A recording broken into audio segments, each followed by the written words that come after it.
Thanks for watching. I'm Margot Kinberg, and this is In the Spotlight, a closer look at a crime novel. Crime novels with adventure in them can keep the reader engaged and absorbed in the story. There are things happening, there's tension, there's suspense, can add to a crime novel. Let's take a look at how that works today and turn the spotlight on Cole Blackwood's dark history. Francis Crowe hires antiquarian Leonard Williams to visit his home, Crowstein, on the Northumbrian coast. It seems he's inherited the property and it's loaded with a variety of different things. Now, Crowe wants everything sorted and organized and, if possible, authenticated. Williams no sooner arrives than he meets a strange man called Kevin Quick, who tells him that he's looking for a particular gravesite. It's an interesting story and stays in William's mind. Still, he settles into Crowstein to do what he thinks will be a straightforward job.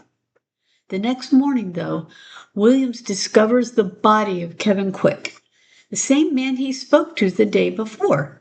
At first, it looks as though it might be a robbery gone wrong, but the police find his wallet intact with plenty of money. Still, the killer searched the body thoroughly, so whoever killed Quick was looking for something. Since Williams spoke to the man and discovered the body, he's naturally drawn into the mystery, as is Francis Crowe's niece. Together, the two begin to try to make sense of what's happened. Then, the news comes that Quick's brother Noah was killed in a similar way on the very same night. He too was searched thoroughly after his death. Now there are even more questions as Williams and Miss Crowe try to solve the mystery.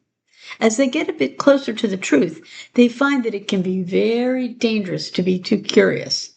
It turns out that the deaths are related to stolen treasure, and that some people will do whatever they need to do to get and keep that treasure.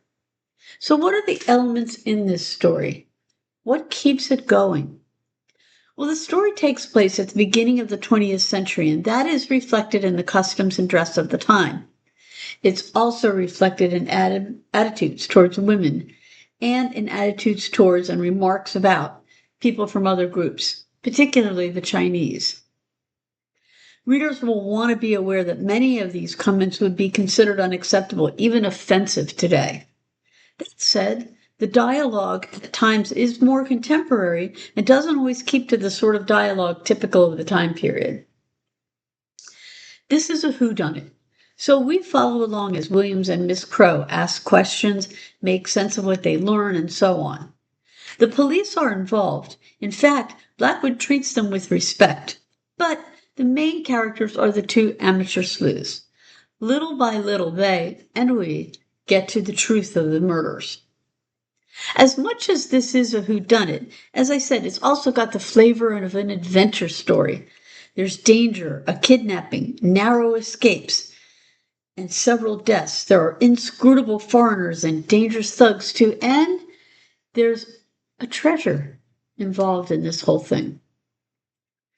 The story is told from William's point of view, first person, past tense. He's a scholarly sort who would never have dreamed of getting involved in a case like this. Still, he's bright and resourceful. He'd rather the police handle the matter, but he's also intensely curious. Miss Crowe, for her part, is also very bright and quick-thinking. She's athletic, too, and can be outspoken. She's not at all the shrinking violet that would have been expected in the early years of the 20th century.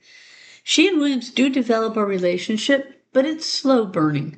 They're both more concerned with staying alive and finding out the truth about the murders.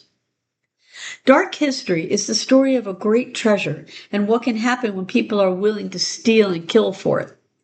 It features a strong Northumbria setting, an adventurous tale of crime solving, and a couple of amateur sleuths who get more than they bargain for when they try to solve a mystery.